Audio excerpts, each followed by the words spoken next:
We've previously discussed Splinterlands on one of our videos. If you're into this game, then you might be stuck in the bronze tier or league. There are a couple of requirements before you can proceed to the silver tier. Getting to silver means that you can get better daily rewards, as well as you can use those cards only on the silver deck.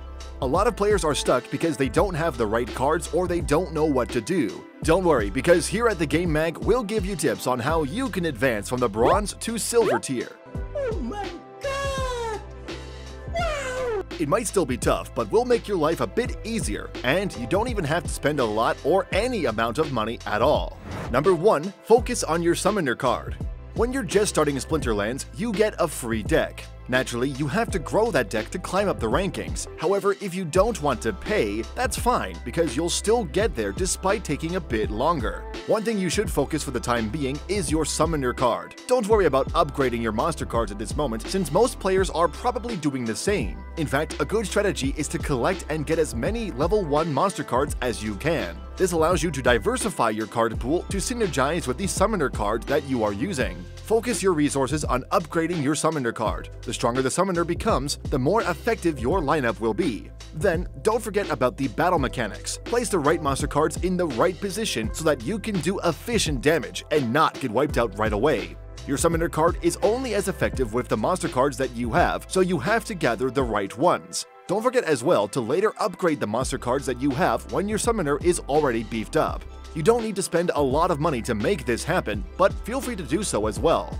Number 2. Gathering your cards. This is where the pivotal part of the game will determine how fast you can climb up to silver. People that are very knowledgeable can actually climb up to silver from bronze in less than a day. Going back to tip number 1, when you're focused on your summoner card, you need to gather up the right monster cards that will accompany your summoner. Card rarities are from common to rare, epic, and legendary. In order for you to get these cards, you either have to buy or rent them.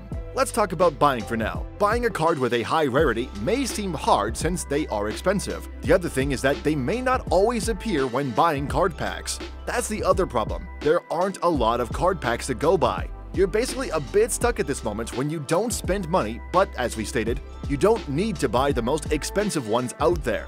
The key here is to always scout out the cards that you need that will mesh well with your summoner.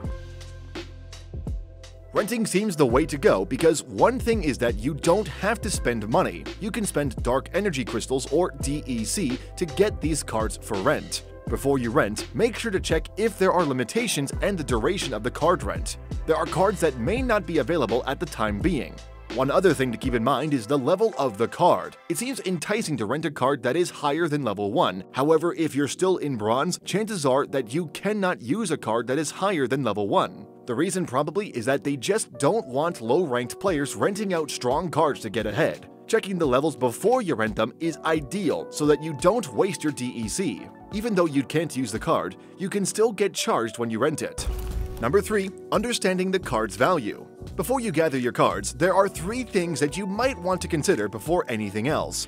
Save those resources as we already established, but the 3 things are the rarity, which we already covered in tip number 2, the foil, and the edition. The foil comes only in regular and gold, and you most definitely want to get the gold one. The editions range from alpha, beta, promo, reward, untamed, and dice. When you have all 3 of these factors down, you can get an idea of the card's power. That's really important since power is one of the requirements for you to get up to silver. You actually need a total of 15,000 in power to climb up. Oh hell no! The beautiful thing is that once you do unlock silver, you can stay there. Even if you went there using rental cards, you'll still be already in silver. You'll get the additional rewards and other benefits when you reach silver, so understand the value and power of your cards to get ahead.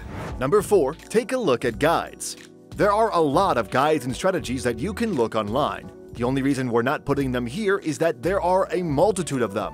There are things like fire strategies, water strategies, and more. You would think that there are more than one ways and combinations that you can use. A lot of these guides can work on your favor since they are more specific, and if you're limited with the cards that you have, these guides can definitely help you with that. It goes back to our previous tips like buying or renting cards and pooling out your resources. We'll mention a few cards that you may want, but still, we advise you to look at some guides. The Furious Chicken, which is the best name ever, is a must-have since it requires 0 mana to use. This is perfect to use when you run out of mana since it is very versatile. You can have a tank at the front or do snipe or sneak attacks. A good summoner card to have as well is Pyre, which is a very fast one, buffing up your monsters in terms of speed. You'll be surprised with the many other guides and strategies that players put up online. Another good card to use would be the Creeping Ooze. This nasty card can slow down your enemies, and if you pair it with Pyre, the speed boost can do wonders for your team, while the enemy team's speed has taken a plunge.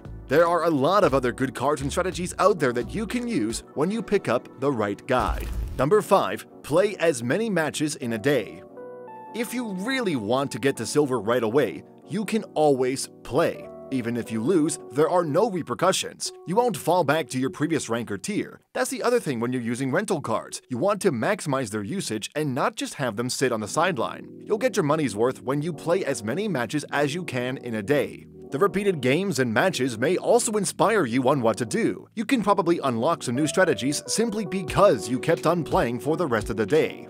All of those previous tips come into play when you find out what's wrong with your builds or what you need to do to improve. Just remember that even though you won't have your rental cards, you can always rent again or build a more formidable team with the silver deck cards that you can get once you're finally in the silver tier.